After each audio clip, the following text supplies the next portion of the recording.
Hello everyone, I am CA Chaitanya Bhavkar and I welcome all of you to the CA Foundation Business Economics. So हमने chapter 2 का unit 3 यानी कि supply start किया था और लगभग हमने अभी वो ख़त्म करने तक आ चुके हैं अभी, और शायद एक दो तीन वीडियोस के अंदर वो फिनिश हो जाना चाहिए. So now we are starting with the 3.9 यानी कि डिटर्मिनेंट्स ऑफ सप्लाई इलास्टिसिटी. तो अभी तक हमने सप्लाई में क्या देखा कि सप्लाई क्या चीज़ होती है, सप्लाई पे अलग अलग डिटर्मिनेंट्स का कैसे इम्पैक्ट पड़ता है, यानी कि प्राइस का कैसे इम्पैक्ट पड़ता है, गवर्नमेंट पॉलिसीज का कैसे इम्पैक्ट पड़ता है, फिर उसकी जो रॉ मटेरियल की अवेलेबिलिटी रहेगी, फिर फैक्टर्स ऑफ प्रोडक्शन की कॉस्ट होगी, ये सबका कैसे इम्पैक्ट पड़ता है उसको हमने देखा डिटर्मिनेंट्स ऑफ सप्लाई के अंदर. वहां पे हमने ये डिटरमाइन किया कि इस चीज की वजह से सप्लाई बढ़ेगा या कम होगा, what will be the impact, ये हमने ऑलरेडी वहां पे डिस्कस कर लिया. फिर हमने लॉ ऑफ सप्लाई देखा जिसके अंदर हमने स्पेसिफिकली प्राइस का कैसे इम्पैक्ट पड़ता है सप्लाई के ऊपर, वो देखा कि प्राइस बढ़ गई तो सप्लाई बढ़ता है, प्राइस कम हो गई तो सप्लाई कम होता है. सो हमने वहां तक हमारा क्या पार्ट था, what what what what is the impact on supply.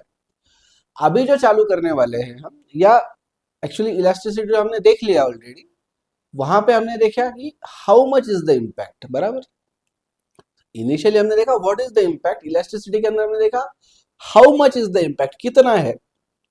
आज जो देखने वाले अपन डिटर्मिनेंट्स ऑफ सप्लाई इलास्टिसिटी, यानी कि ये जो इम्पैक्ट कम या ज्यादा है ये कौन डिसाइड करते हैं. सुनो मेरी बात, जैसे हमने देखा कि प्राइस है, एक सेकेंड, प्राइस है, ये अगर बढ़ गई तो सप्लाई बढ़ना तय है, इसमें कोई दो राय नहीं. लेकिन किसी की प्राइस थोड़ी सी बढ़ेगी, यहां से अगर ये बेस है तो किसी की प्राइस यहां तक बढ़ेगी, किसी की प्राइस यहां तक बढ़ेगी, किसी की यहां तक बढ़ेगी, किसी पे बहुत ही थोड़ा इम्पैक्ट आएगा, किसी पे और भी एकदम माइन्यूट इम्पैक्ट आएगा. ये जो इम्पैक्ट कम ज्यादा आ रहा है ना, this is called elasticity, right. वहां पे हमने कंप्यूट किया कि भाई कितना इम्पैक्ट आ रहा है, कितना इम्पैक्ट आ रहा है मतलब इलास्टिसिटी ऑफ सप्लाई कितना है, राइट. तो ये जो कम ज्यादा इम्पैक्ट है ये कौन डिसाइड करता है कि भाई इम्पैक्ट ज्यादा रहेगा या कम रहेगा, राइट. ये इम्पैक्ट ज्यादा होगा या कम होगा ये कौन डिटरमाइन करता है, ये डिटरमाइन करते हैं डिटर्मिनेंट्स ऑफ सप्लाई इलास्टिसिटी. तो डिटर्मिनेंट्स ऑफ सप्लाई अलग, राइट, और डिटर्मिनेंट्स ऑफ सप्लाई इलास्टिसिटी अलग. डिटर्मिनेंट्स ऑफ सप्लाई ये बताते हैं आपको कि इस फैक्टर की वजह से, इस डिटर्मिनेंट की वजह से सप्लाई बढ़ेगा या कम होगा. और डिटर्मिनेंट्स ऑफ सप्लाई इलास्टिसिटी बताता है कि इम्पैक्ट ज्यादा आएगा या कम आएगा. गेटिंग मी और नॉट? यस, चलो. So let us start. लिखो मेरे साथ फटाफट. The factors which determine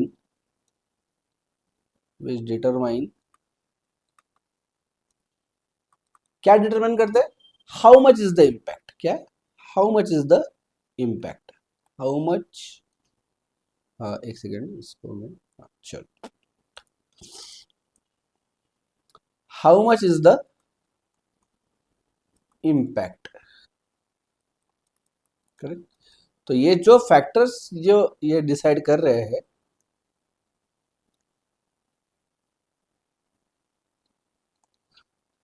so the factors which determine how much is the impact are known as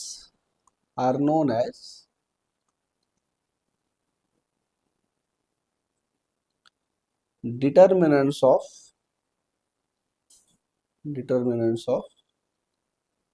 supply elasticity. ठीक है, चलो. हेडिंग डालो. सबसे पहला जो डिटर्मिनेंट है सप्लाई इलास्टिसिटी का वो है कॉस्ट ऑफ प्रोडक्शन. वो है कॉस्ट ऑफ प्रोडक्शन.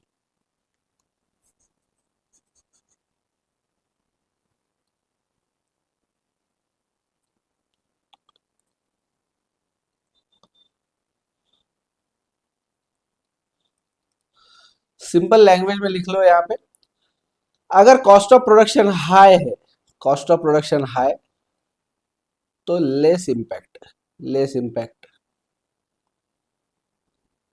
और कॉस्ट ऑफ प्रोडक्शन अगर लो है तो it will have an high impact, high impact. ठीक है, इसका मतलब क्या है? इसका मतलब ये है, मान लो मैं पहले से 1000 यूनिट्स बना के बेचता हूँ, 1000 यूनिट्स बना के बेचता हूँ, इसका मेरा कॉस्ट ऑफ प्रोडक्शन 10 रुपये है। ठीक है, ₹10 मेरा कॉस्ट ऑफ प्रोडक्शन है, मैं ₹15 में बेचता हूँ।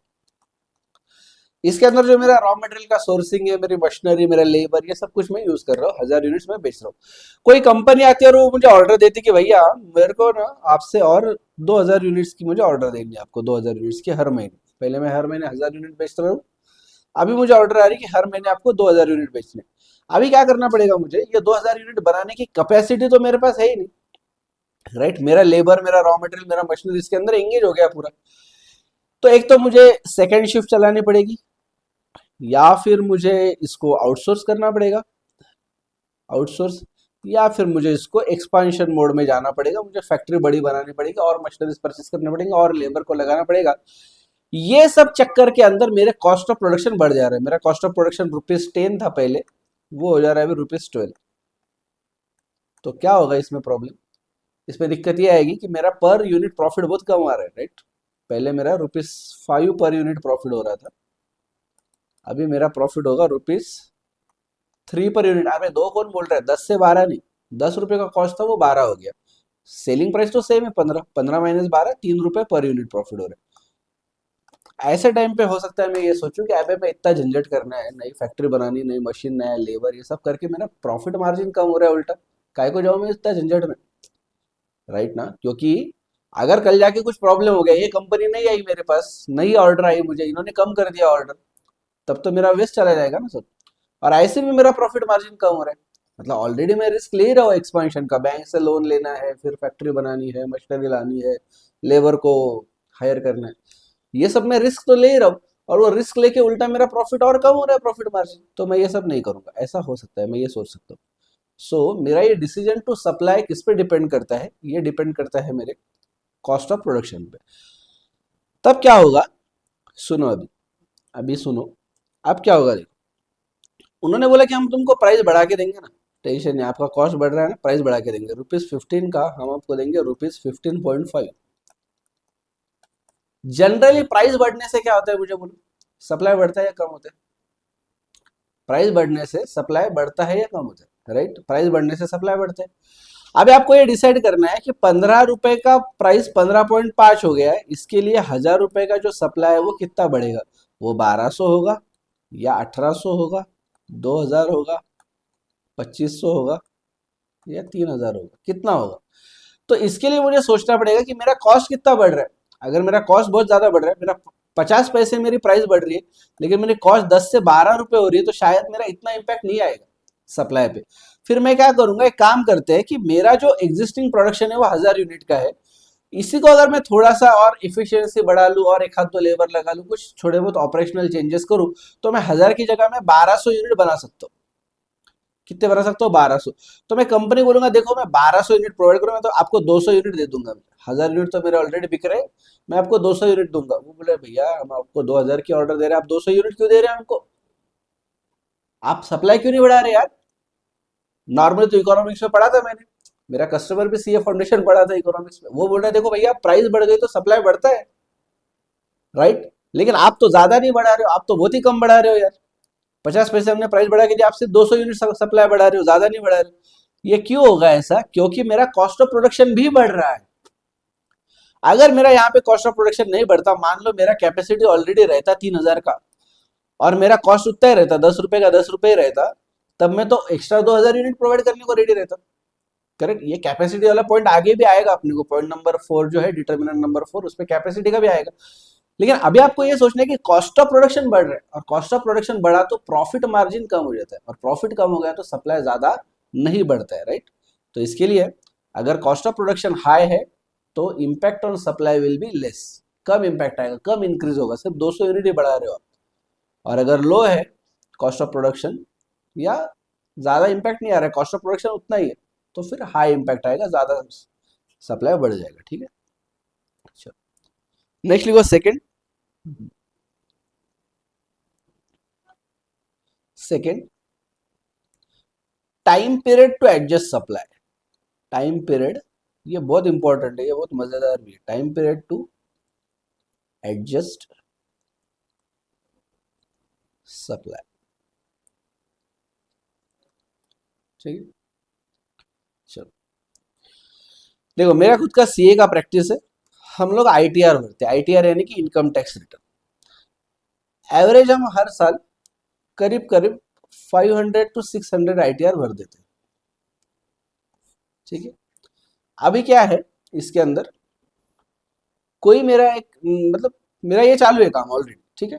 मेरा कैपेसिटी इतना है 500-600 का। अभी अगर कोई बंदा आता है मेरे पास, वो बोलता है कि देखो वो साहब, हमारा पूरा ग्रुप ऑफ कंपनीज है, हमारा पूरा ग्रुप ऑफ कंपनीज है, हमारे आईटीआर भर के दे दो। मैंने बोला कितने आईटीआर है भाई आपके? बोले हमारा बहुत बड़ा ग्रुप है, तो सारे कंपनीज, उसके डायरेक्टर्स, उसके एम्प्लॉयज, ये सब मिला के आपको 100 आईटीआर भरने हैं। अब मैं देख रहा हूँ, आज कितना तारीख है? लगभग 18 जुलाई। ये वीडियो जब आपको मिलेगा 18 जुलाई। Last date to file ITR कितना है? 31 जुलाई, ठीक है। मतलब मेरे पास लगभग 12-13 दिन है। ऑलरेडी जो मेरा काम चले वो चालू ही, 500-600 आईटीआर में से जो बचे होंगे 100-150 आईटीआर, वो अभी बाकी है ही ऑलरेडी।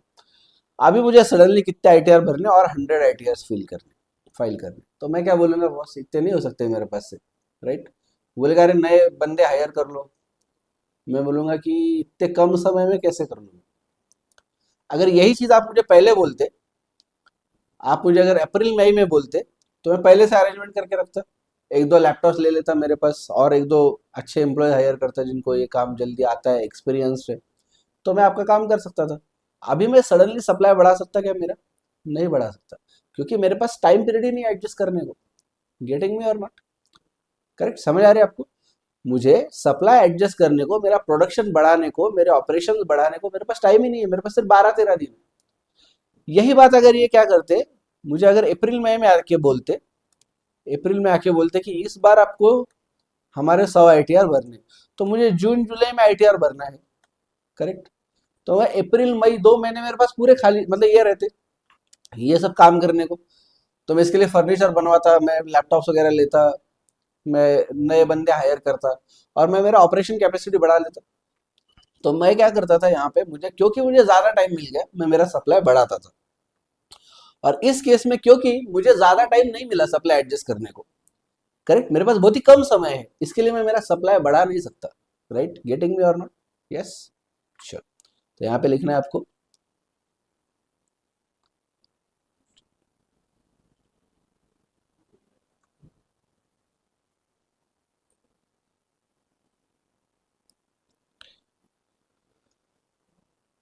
मोर टाइम अगर है, ज्यादा टाइम अगर है, तो there will by high impact, है ना, क्योंकि मैं सप्लाई एडजस्ट कर सकता हूँ, राइट। और लेस टाइम, अगर कम समय है मेरे पास, तो there will be very low impact, क्योंकि मुझे मेरा सप्लाई एडजस्ट करने के लिए टाइम ही नहीं मिल रहा है। वो सिंपल चीज़ है ये, है ना। ये तो कभी भी आपको मतलब कुछ टेंशन ही नहीं इसका, ये तो बहुत ज़्यादा इसका लॉजिक समझना मुश्किल भी नहीं है। ज़्यादा टाइम मिल गया, ज़्यादा एडजस्ट करने को टाइम है, आप सप्लाई बढ़ा दो। नहीं मिला ज़्यादा टाइम, तो नहीं बढ़ा पाओगे सप्लाई, राइट। चलो थर्ड देखो, third third point is nature of competition, nature of competition and number of sellers, and number of sellers. आप कभी सब्जी मंडी गए क्या? सब्जी मंडी, मुझे बताओ, सब्जी मंडी में जो सब्जियां फल वगैरह बेचने को लाता है, क्या वो कभी अपने पास का स्टॉक छुपा के रखता है कि नहीं नहीं नहीं, ये वाला तो मैं बेचूंगा ही नहीं, आज मैं ये संभाल के रखूंगा, करेक्ट। ये मुझे ज्यादा प्राइस पे बेचना है, ये मैं कम प्राइस पे नहीं बेचूंगा, इसको मैं संभाल के रखूंगा। ऐसा कभी देखा है क्या आपने कि वो अपना स्टॉक बचा के रख रहे हैं? आप उसको बोल रहे भैया मुझे ये चाहिए, मतलब आलू चाहिए, बोल रहा है नहीं नहीं मेरे पास नहीं है आलू, निकलो ऐसे। आप बोले अरे दिख रहे ना वहां पे मेरे को बास्केट के अंदर, क्यों नहीं बेच रहे हो? बोले नहीं नहीं मुझे नहीं बेचना। ऐसा कभी हुआ है क्या कभी? उल्टा वो ज्यादा बेचने को रेडी रहता है, उल्टा जब दिन खत्म होने को आता है तो वो रेट कम करता है। और आप अगर 2 किलो ले रहे तो वो बोलता है कि ठीक है 2 किलो में 20 रुपए से, 20 रुपए के भाव से बेच रहा था, आप 4 किलो ले लो, मैं 15 रुपए के भाव से बेचूंगा, उसको ज्यादा से ज्यादा बेचना है। क्यों? क्यों? क्यों? क्योंकि उसको पता है कि अगर मैं नहीं बेचूंगा मेरे बाजू वाला बेचेगा। वहां पे 50 लोग बैठे ठेला लगा के, आलू बेचने वाले, टमाटर बेचने वाले, प्याज बेचने वाले, फ्रूट्स वगैरह बेचने वाले 10-15 लोग बैठे हैं। उनको पता है कि मैं ही नहीं बेचूंगा तो कोई और बेचेगा। तो उसको अगर थोड़ा सा भी प्राइस का एडवांटेज मिल गया, थोड़ी सी वो प्राइस बढ़ गई, तो वो चाहेगा कि मैं सारा का सारा माल बेच दूं। वो कुछ भी नहीं बचा के रखेगा अपने पास। वही अगर मोनोपोली है, मान लो किसी का इसका बिजनेस है, कंप्यूटर रिपेयर वाला, बहुत होशियार बंदा है, उसके जैसे कंप्यूटर रिपेयर का काम कोई कर नहीं सकता है। कुछ भी प्रॉब्लम आ गया, कंप्यूटर हैंग हो रहा है, नहीं चल रहा है, वायरिंग का प्रॉब्लम है, नेटवर्क का इशू है, वाईफाई कनेक्ट नहीं हो रहा है, कुछ भी रहे तो वो कर सकता है। वो बंदे को अगर प्राइस बढ़ा बढ़ा दी ना अपने, तो वो सप्लाई बढ़ाएगा, थोड़ा बहुत एक्स्ट्रा काम करेगा। मान लो अभी वो दिन के 8-10 घंटे काम करता है उसकी दुकान पे, सुबह 10 बजे दुकान खोलता है, शाम में 8-9 बजे बंद करता है, दोपहर में 1-2 घंटे लंच वगैरह घर पे जाके आराम करके आता है, 8-10 घंटे काम करता है मान लो दिन की। उसको अगर आपने बोला ना मैं ज्यादा प्राइस देता हूँ तेरे को, तू तेरा दुकान बंद करने के बाद में शाम में मेरे ऑफिस में आके बैठ और मुझे मेरे कंप्यूटर से रिपेयर कर दे, ये ऑफिस खोलने से पहले आ, मैं ज्यादा प्राइस देने को रेडी हूँ। वो नहीं आएगा, नहीं आएगा वो। क्योंकि उसको पता है कि पूरे शहर में मैं अकेला हूँ इतना होशियार, तो मैं इसके टाइम के हिसाब से एडजस्ट नहीं करूंगा, मैं अपने टाइम के हिसाब से एडजस्ट करूंगा।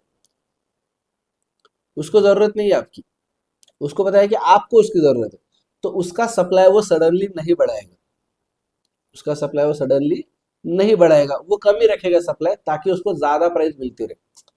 वो अगर कभी भी अवेलेबल रहा ना, तो उसको वो कीमत नहीं मांग सकता, ज्यादा वो ज्यादा पैसा नहीं मांग सकता। आप गए ना उसके पास, भैया लैपटॉप रिपेयर कर, बोले टाइम नहीं है। मैं देखो ना यार, वो काम है मेरा, हार चुका है वो, बोलेगा 8 दिन लगेंगे। अबे यार भैया मेरा एग्जाम है, मुझे लेक्चर देखने हैं इसके ऊपर, कुछ तो करो। बोला ठीक है 3-4 दिन में आ जाओ फिर ले। अब बोला नहीं भैया आज के आज ही चाहिए मुझे। अब नॉर्मली वो कितने लेता है लैपटॉप रिपेयर की? 500 रुपीज। अब बोले आज के आज ही चाहिए मुझे, बोले नहीं हो। अब बोले करो ना यार भैया, देखो ना कुछ होता है क्या? बोलेगा 2,000 रुपये लगेंगे, या 1,500 लगेंगे, 1,000 रुपये लगेंगे। गेटिंग मी और नॉट? वो उसका सप्लाई रेस्ट्रिक्ट करता है, भले उसके पास काम नहीं होगा, वो खाली बैठा होगा, मोबाइल खेल रहा होगा, बट वो उसका सप्लाई रेस्ट्रिक्ट करता है ताकि उसको ज्यादा पैसा मिले। Getting me?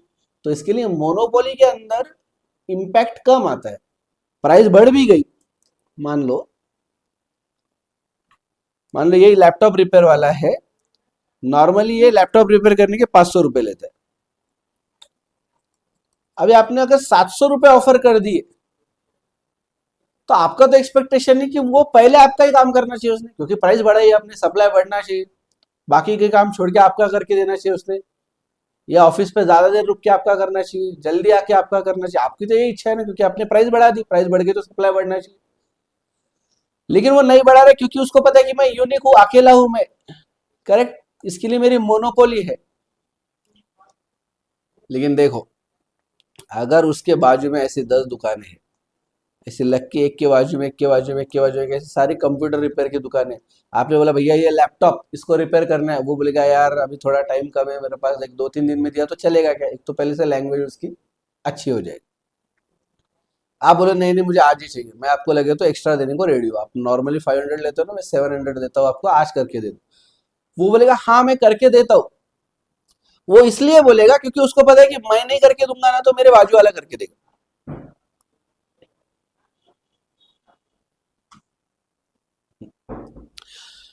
उसको क्या पता है कि मैं नहीं करके दूंगा तो मेरा बाजू वाला करके देगा, तो वो सप्लाई बढ़ा देगा उसका, वो ज्यादा देर रुकेगा, वो लंच को नहीं जाएगा या लंच से जल्दी आएगा, जो करना है उसको।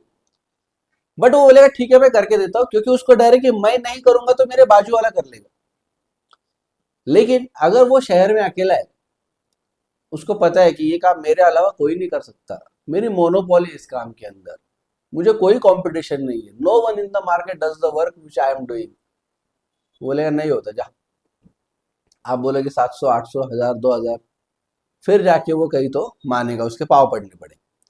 समझ आ गया? तो कंपटीशन अगर है कॉम्पिटिटिव मार्केट अगर है आपका, चलो लिखो कॉम्पिटिटिव मार्केट, कॉम्पिटिटिव मार्केट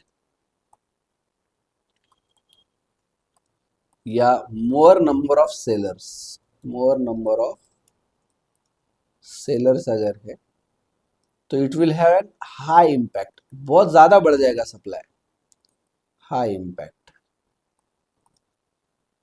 लेकिन अगर मोनोपोली है, मोनोपोली मतलब एक आधा ही सप्लायर होता है पूरे इसमें, या लेस नंबर ऑफ सेलर्स, ऐसा अगर है तो फिर यहाँ पे लो इम्पैक्ट रहेगा। प्राइस बढ़ भी गई ना तो बोलेगा ये चल निकल नहीं करता मैं काम, क्योंकि उसको पता है कि मेरे अलावा ये किसी के पास जा ही नहीं सकता, आज भी गया तो कल वापस मेरे पास ही आएगा, राइट? समझ आए? चलो,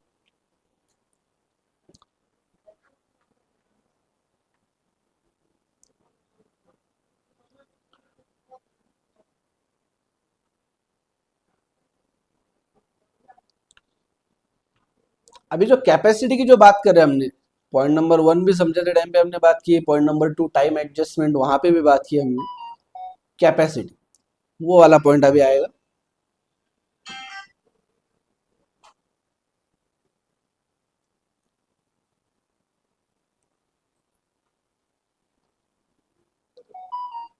चलो 4 नंबर का पॉइंट लिखो, प्रोडक्शन कैपेसिटी, प्रोडक्शन कैपेसिटी। जो हमने ऊपर आईटीआर वाला भी पॉइंट देखा ना, उसमें भी हमने देखा था कि कैपेसिटी, कि मेरी कैपेसिटी में नहीं बढ़ा सकता वहां पे, लेकिन हमने थोड़ा एंगल अलग था कि मेरा कैपेसिटी में बढ़ा सकता हूँ, लेकिन उसके लिए मुझे टाइम चाहिए था, तो हमारा वहाँ पे टाइम का प्रॉब्लम था कि मुझे आप ज्यादा टाइम दे देते तो मैं टाइम एडजस्टमेंट, मतलब टाइम मिल जाता अगर मुझे एडजस्ट करने को तो मैं मेरा सप्लाई बढ़ा देता था। यहाँ पे सिर्फ अपने को कैपेसिटी का देखना है।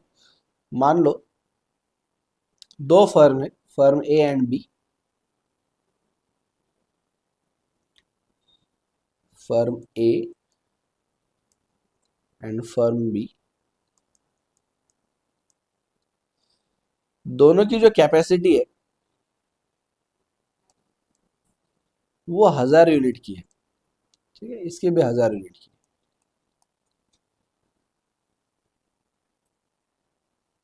करंट प्रोडक्शन जो है, करंट प्रोडक्शन इसका हो रहा है 900 यूनिट का, इसका हो रहा है 600 यूनिट का। मान लो अभी प्राइस अगर बढ़ गई, प्राइस अगर बढ़ गई तो सबसे पहले अपना प्रोडक्शन कौन बढ़ाएगा, फर्म ए बढ़ाएगी या फर्म बी? बोलो फटाफट बोलो, फर्म ए बढ़ाएगी या firm B? Obviously firm B, क्योंकि उनका ऑलरेडी 400 यूनिट का कैपेसिटी अंडर यूटिलाइज्ड है। उनको पता है हमारे पास उतनी मशीनरी है, हमारे पास लेबर है, गोडाउन बहुत बड़ा है, सब कुछ है हमारे पास, करेक्ट। 400 यूनिट वो एडिशनल बढ़ा सकते हैं। तो थोड़ी सी भी अगर प्राइस बढ़ गई ना, मान लो पहले प्राइस 15 रुपए थी, 15 रुपए प्राइस थी पहले, ये बढ़ के अगर ₹18 हो गई ना, तो भी फर्म ए कितना एडिशनल प्रोडक्शन कर सकते हैं, ये 100 यूनिट बना लेंगे। बट फर्म बी कितना बना लेगा एडिशनल यूनिट? 400 यूनिट एडिशनल बना लेंगे। किसका ज्यादा इंपैक्ट आया? फर्म बी का, राइट? हाई इंपैक्ट, बराबर है क्या? Getting there note? और यहाँ पे लो इंपैक्ट, क्योंकि इनको 100 ही यूनिट्स का प्रोडक्शन और सप्लाई बढ़ाया इन्होंने, और फर्म बी ने कितने यूनिट्स का सप्लाई बढ़ाया? 400 यूनिट्स का। क्यों ऐसा हुआ हाई लो? क्योंकि यहाँ पे अंडर यूटिलाइजेशन ऑफ कैपेसिटी था फर्म बी का, बराबर। तो लिखो नीचे, इफ फर्म इज, या बिजनेस लिखो, बिजनेस इज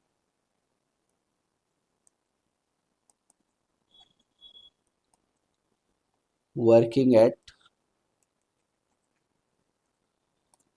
फुल कैपेसिटी, ज्यादा कैपेसिटी यूटिलाइजेशन अगर है तो it will have a low impact, it will have a low impact, है ना? क्योंकि इन्होंने, फर्म ए ने कितने यूनिट बढ़ाए? सिर्फ 100 यूनिट ही बढ़ाया, correct. Firm A dash 100 unit कर लो, ठीक है।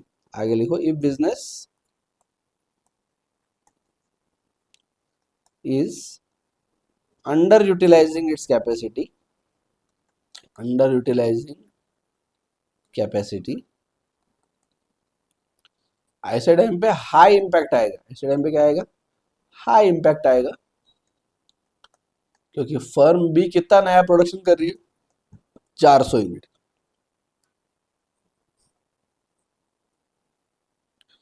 बराबर। फर्म बी कितना प्रोडक्शन कर रही है एडिशनल, एडिशनल देखना है अपने को, ये एडिशनल 400 यूनिट का ही प्रोडक्शन कर रही है, बराबर। और फर्म बी कितना कर रही है 100, और ये कितने कर रहे हैं 400 का। तो ज्यादा इम्पैक्ट किस पे है, फर्म बी पे, क्योंकि वो फुल कैपेसिटी पे वर्क नहीं कर रहे, राइट। चलो, अभी 2-3 डिटर्मिनेंट बचे, और वो अपन देखेंगे नेक्स्ट वीडियो में, ठीक है। चलो, यहाँ पे अगर कुछ लिखना बाकी है तो मैं एक बार ऊपर से पूरा दिखाता हूँ आपको, जहाँ पे भी बाकी रहेगा please pause the video and right it, okay. चलो, ये हो गया पहला हमारा कॉस्ट ऑफ प्रोडक्शन, जिसके अंदर हमने देखा हाई कॉस्ट ऑफ प्रोडक्शन मतलब less impact, low cost of production मतलब हाई इम्पैक्ट। फिर लो हम यहाँ पे आए time period to adjust supply, अगर ज़्यादा टाइम पीरियड है आपके पास में सप्लाई एडजस्ट करने का तो आप सप्लाई बढ़ा दोगे, अगर आपके पास टाइम पीरियड कम है एडजस्ट करने को सप्लाई, तो आप सप्लाई नहीं बढ़ा पाओगे ज़्यादा, तो there will be low impact if there is a lesser time, more time high impact, less time low impact. Nature of competition हमने देखा था कि बहुत ज़्यादा सेलर्स है आपके आजू बाजू में, परफेक्ट मतलब कॉम्पिटिटिव मार्केट है, तो आप क्या करोगे, जो भी कस्टमर आए उसको छोड़ोगे नहीं, आप बोलोगे मैं ज़्यादा बेचूंगा इसको, बट वही आपको पता है कि आप अकेले हो करने वाले काम, तो आप बोलेंगे कि मैं बाद में करता हूँ, नहीं करूंगा, ज्यादा पैसे दे, फिर आपके नखरे चलेंगे सब, बराबर। तो लो इम्पैक्ट रहेगा। प्रोडक्शन कैपेसिटी, अगर आप फुलर प्रोडक्शन कैपेसिटी यूज कर रहे हो, 1000 यूनिट्स का आपका कैपेसिटी, आप 900 यूनिट बना रहे हो, तो प्राइस बढ़ भी गई मार्केट में, तो भी आप एडिशनल 100 यूनिट्स बना पाओगे, आप ज्यादा सप्लाई बढ़ा नहीं सकते हो।